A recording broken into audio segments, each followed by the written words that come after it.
Hi everybody, this is Sam with Python Basics, and we are going to break in on this, and I'm going to show you a shortcut for writing functions. So perfect example for this is a weird word called Lambda. I gotta always type this slow. So okay, so let me give you an example of what to do with this. This is always weird, and it's kind of like our list comprehension. You have to do this a couple times to get it. So we're gonna give this two separate variables so you can think about this. So alright, so okay, it says in this is like the name of the function, and this is the body and the return all on one line. So take in this, here we go. So okay, and you can take in, like when we build our function, it gives you your hint. We have to do this a couple times and then it'll make sense. So I give it a number, then I get 7.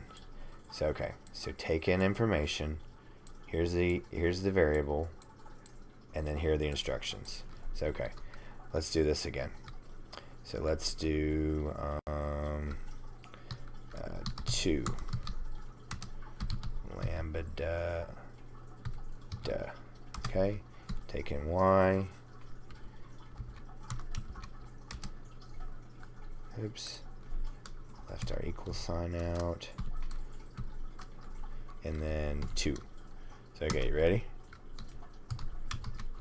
So whatever you give it will always yield 2. So when you call this function, this is your argument, this is what it returns.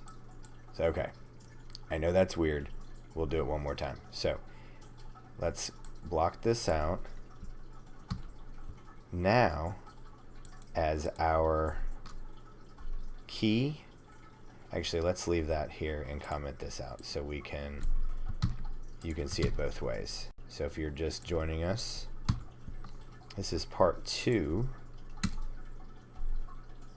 and we're learning about Lambda. This is breaking in our series. We're going to learn about the Lambda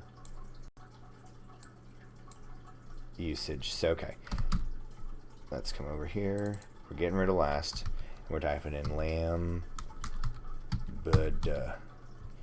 And if you're dyslexic like I am and you'd want to put a D and a B, it would not go our orange. So let's just say you spelled it wrong. So didn't go orange. That's how I always know that I didn't spell it right. Okay, so then we take in our X. That's going to be our list, and then we're going to return our X minus 1. So see how similar this is? Take in X minus 1, boom, and let's just see. So this is how Lambda works, and then we're going to use it over here in the next video. But this is the Lambda usage, so you don't have to build a new function. So thanks for watching. Stay tuned for picking up where we left off with part 3. And don't forget to click that like and subscribe button, and we'll see you next time. Bye, guys.